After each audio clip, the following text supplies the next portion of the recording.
జాతీయ గ్రామీణ ఉపాధి హామీ పథకం చేపట్టారు.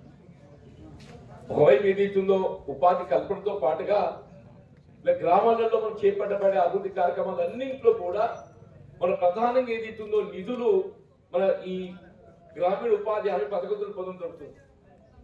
గత ప్రభుత్వం ఇలా గ్రామాలలో పెద్ద ఎత్తున ఏదైతుందో హరితహారమే కానివ్వండి, డంపింగ్ యార్డ్సే కానివ్వండి, శ్మశాన వాటికలే కానివ్వండి, మనం నిర్మాణం తలపెట్టుకున్నటువంటి గ్రామ పంచాయతీ భవనం కూడా చెప్పంటున్నాయి. మనం ఏదైతే శంకుస్థాపన చేసుకున్న గ్రామ పంచాయతీ భవనం ఉన్నదో దీన్ని కూడా ఏదైతుందో ప్రధానంగా ఈ గ్రామీణ ఉపాధి హామీ పథకం నుండి సమకూర్చుకునేటువంటి నిధులే మనకు ఆసరవుతున్నాయని చెప్పంటున్నాయి. వీటికి సంబంధించి మరి వాస్తవంగా ఏదైతుందో గ్రామాలకు ఇవాళ గ్రామ పంచాయతీ భవనాలు పర్యవేక్షణ కొరకు ఏదైతుందో ఇది అత్యవసరం అని చెప్పంటున్నాయి. మీరు మనం మంజూరు పొందిన గ్రామాలన్నింటినీ కూడా సాధ్యమైన సచివాలయ నిర్మాణాలు పూర్తి చేపట్టాలి. నూతనంగా ఏర్పాటు కాబట్టేటువంటి గ్రామ పంచాయతీలు కూడా మన గ్రామ పంచాయతీ భవనాలు మంజూరు పొందినాం, అవి కూడా సాధ్యమైన వరకు తొందరగా చేపట్టాలి. ఇంకా చాలా వరకు ఏదైతుందో కొంత నిర్మాణం చేసేటువంటి సర్పంచులలో ఒక విధమైనటువంటి ఒక అభద్రత, అంటే మరి పని చేస్తే పైసలు వస్తాయో రావు, ఇక మా దినం దగ్గర పడ్డది, మేము ఉండేది 10 రోజులు, వాస్తవం చెప్పంటున్నాం మేము ఉండేది 10 రోజులు, మరి చేసినా మా పని ఏమవుతుందో, మళ్ళీ వచ్చే సర్పంచ్ మా బిల్లితోడో ఏడో, ఇదంతా మాకెందుకు పంచాయతీ లేకపోయింది, ఇదే దినం కట్టుకుని పోతే అయిపోతుంది అని చెప్పి చాలా మంది భావిస్తున్నారు చెప్పంటారు. మరి ఇవన్నీ కూడా ఏదైతే ఉందో మనం చేసిన కలిగి బిల్లులు తప్పకుండా వస్తాయి నాయన, కొద్దిగా ఎనుకో ముందో. ఇలా ప్రభుత్వం అనేది నిరంతరం కొనసాగే ప్రక్రియ. ఆ ప్రభుత్వం ఈ ప్రభుత్వం కాదు,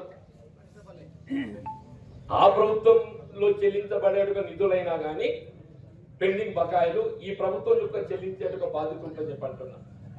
ఇది లక్ష్మణ్ గారికి నీకు పెద్ద బాధ్యత ఉందని చెప్పి అంటున్నా. మా జగిత్యాల జిల్లా మంత్రి లేకున్నా మేము మిమ్మల్నే మంత్రిగా భావిస్తాం. ఇప్పుడు ప్రభుత్వం ఇప్పని చెప్పంటే మంత్రి హోదాతో సమానం చెప్పండి. అందుకే మీరు తీసుకొచ్చి ఇక మా ఎన్ని కష్టాలు అని చెప్పుకుంటే మాకు అండగా తీసుకునే భావంతో చెప్తూ మిమ్మల్ని మేము సాధారణంగా ఆహ్వానించి మీ చేతుల మీదుగా ఈ శంకుస్థాపన కార్యక్రమాన్ని చేపట్టడం వస్తుందని చెప్పట్టు నేను ఇలా గ్రామాల్లో చేపట్టే అభివృద్ధి కార్యక్రమం ఏమైనా కానివ్వండి చెప్పట్టుంటే మీరు కొనసాగింపు చేయండి. నూతనంగా ఏర్పడ్డ ప్రభుత్వం ఏది ఇస్తుందో గత ప్రభుత్వం చేపట్టినటువంటి యొక్క అభివృద్ధి కానీ సంక్షేమ కార్యక్రమాలు కానీ వాటికి తోడు ఈ ప్రభుత్వం కూడా ఏదో కొనసాగింపు ఏదైతుందో అభివృద్ధికి సంబంధించి సంక్షేమ కార్యక్రమం సంబంధించి కానీ గత ప్రభుత్వంలో అమలు చేయబడ్డటువంటి సంక్షేమ కార్యక్రమాలు అన్ని కూడా కొనసాగిస్తూ గత ప్రభుత్వం ఏవైతే అమలు చేయబడ్డటువంటి సంక్షేమ కార్యక్రమాలు ఉన్నాయి కదనే అవన్నీ కూడా కొనసాగింపు చేయడం దొరుకుతుంది. అందుకు అనుమానం అవుతుంది కావచ్చు, అరే సర్కారు మారింది, మేము కేంద్ర సర్కారు పెన్షన్ అంతేయాలా మాకు, ఇవన్నీ అనుమానాలు ఇవ్వద్దు అని చెప్పంటున్నా.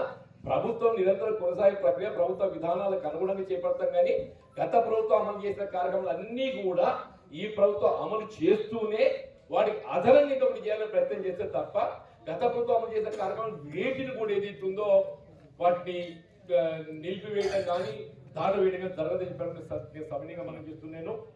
ఇలా ప్రభుత్వం ఏదైతుందో ఈ 6 గ్యారెంటీస్ అని చెప్పిన ఒకటి పేర్కొన్నది. గౌరవ ముఖ్యమంత్రి రేవంత్ రెడ్డి గారు ఏదైతుందో మన బాధ్యతలు చేపట్టడంతోనే ఇలా మహిళల ఆడబిడ్డలకు మరి సౌకర్యం కల్పించాలని చెప్పని ఉచిత బస్సు రవాణా సౌకర్యం మనకు ఆరంభించేయడమే కానీ ఇవాళ ఆరోగ్య భద్రతకు సంబంధించి ఆరోగ్యశ్రీ గత ప్రభుత్వం 3 లక్షలకు పరిమితి ఉంటే దాన్ని 5 లక్షలు చేయడమే కానీ ఇవాళ అట్లాగే ఏదైతుందో ఇవాళ మహాలక్ష్మి కార్యక్రమం, ఇవాళ పెన్షన్ ఏదైతుందో గతంలో 2016 పొందిన పెన్షన్ ఇప్పుడు 4,000కు దాన్ని మనం మంజూరు పొందిన విధంగా కానీ గృహ నిర్మాణ కార్యక్రమం గతంలో 3 లక్షలకు మనం మంజూరు పొందినట్టుగా గృహ నిర్మాణ కార్యక్రమం ఇవాళ 5 లక్షలకు దాన్ని మంజూరు పొందే విధంగా కానీ ఇవాళ కార్యక్రమం అన్ని కూడా చెప్పంటున్నాయి. ఇవన్నింటి కూడా ఏదైతుందో అమలు చేసేటువంటి ఒక కార్యక్రమంలో భాగంగా మన ఈ మధ్య మనకు ఒక వారం రోజులు ఏదైతుందో ఈ ప్రజాపాలన కార్యక్రమం నిర్వహించుకుంది. అర్హతకు అనుగుణంగా లబ్ధిదారులకు ఇవ్వరే కానీ చెప్పంటున్నామా, రాజకీయాలకు అతీతంగా.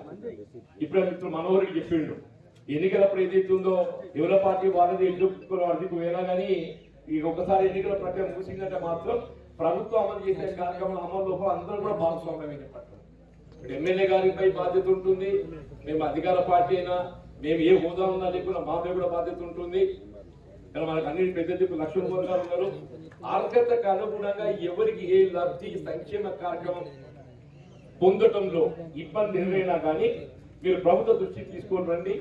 తప్పకుండా ఆ అర్హత కనుగొన లబ్ధి మీకు సమకూర్చేటటువంటి ఒక బాధ్యత మన గౌరవ మన విప్ గా అయినటువంటి లక్ష్మణ్ గారితో ఉంటుందని చెప్పంటున్నా. మీరు ఒక ధర్మపురి నియోజకవర్గం కాదు సార్, దయచేసి జగిత్యాల జిల్లా కూడా చూసుకున్నాడు. కోర్టులో కూడా మాకు అంటే ఎమ్మెల్యే గారు ఉన్నారు, వాళ్ళు ఈ సంజయ్ గారు అక్కడ సంజయ్ గారు ఉన్నారు. మమ్మల్ని కూడా మా యొక్క రక్షణకు మీరు ఉండాలి, మా యొక్క కార్యక్రమాలు అమలు లోపాలని చెప్పని పేర్కొంటూ సారంగపూర్ మండలం ఒక ప్రత్యేకత ఉంది. అన్నాడు పెద్ద సారంగపూర్ మల్లారెడ్డి గారు ఏదైతున్నదో వారు రాజకీయాలకు అతీతంగా సారంగపూర్ మండలాన్ని రూపొందింప చేయటం, దీని ఒక ఆదర్శ మండలంగా రూపొందింప చేయాలని చెప్పని వారు భావించటం. సారంగపూర్ మండలం అంతా అటవీ ప్రాంతం ఎక్కువ ఉంటుంది ఇక్కడ చెప్పంటారు. ఈ అటవీ ప్రాంతంలో పచ్చదనం మనకు బాగుంటుంది. ఇక్కడ సాగునీటి సౌకర్యాలు కూడా ఇక్కడ ఉన్నాయి. ఇక్కడ కాలువ నీళ్లు కూడా ఇస్తానికి సౌకర్యం వచ్చేటువంటి అవకాశం కూడా ఉన్నది. ఎక్కడైనా ఇబ్బందులు ఉన్నట్టయితే కూడా ఆ ఇబ్బందులను తొలగింపజేసి సాగునీటి సౌకర్యంతో పాటుగా దానికి అనుగుణంగా ఏది ఉందో మద్దతు ధర కల్పనలో కూడా ప్రభుత్వం కట్టుబడి ఉంటుందని చెప్పంటున్నాం. మద్దతు ధర కల్పనలో రైతాంగానికి సంబంధించి అట్లే నూతనంగా ఏర్పడ్డ బీర్పూర్ మండలానికి సంబంధించి కూడా ఆడ కూడా నిర్మాణం పురుగుతున్నట్టు రోలబాయి కానీ ఇతరత్ర కార్యక్రమాలన్నీ కూడా సాధ్యం తొందరగా పూర్తి చేయించుకొని ఇక్కడ లిఫ్ట్ ఇరిగేషన్సే కానీ బీర్పూర్ మండలానికి సంబంధించి ఏదైనా కానీ మీకు ఎప్పటికీ అందుబాటులో ఉంటూ ఈ గ్రామాల అభివృద్ధి లక్ష్యంగా పెట్టుకుంటామని చెప్పంటున్నా. ఇలా గ్రామాలే దేశ అభివృద్ధి పట్టుకోమని చెప్పంటున్నాం. గ్రామాల అభివృద్ధి చెందితేనే మన దేశం అభివృద్ధి చెందుతుంది, రాష్ట్ర పురోగతి ఉంటుంది చెప్పండి. కాబట్టి గ్రామాల అభివృద్ధి కొరకు అందరం కూడా కలిసికట్టుగా పనిచేద్దామని చెప్పి కోరుకుంటూ మళ్ళీ అందరం కూడా కలిసి పాల్గొనేది మొట్టమొదటి కార్యక్రమం చెప్పంటున్నాం. ఏదో అనుమానం చెప్పిండు, మరి మాకు ఏదో ఈ భవన సంగతి ఎటువంటి అనుమానాన్ని పెట్టుకోకనైనా ఏదైనా ఉంటే కూడా ఈ స్థలం చేసిన వివాదంలో కూర్చొని మాట్లాడుకుని వివాదం లేకుండా చేయండి అని చెప్పంటున్నాను. ఎవరు కూడా నష్టం చేయొద్దు అని చెప్పంటున్నా. ఎవరు కూడా సొంతం జరిగిన నష్టం చేయకుండా మరి అవసరం అయితే దీన్ని తొలగించాలి కానీ ఇలా కట్టాయి.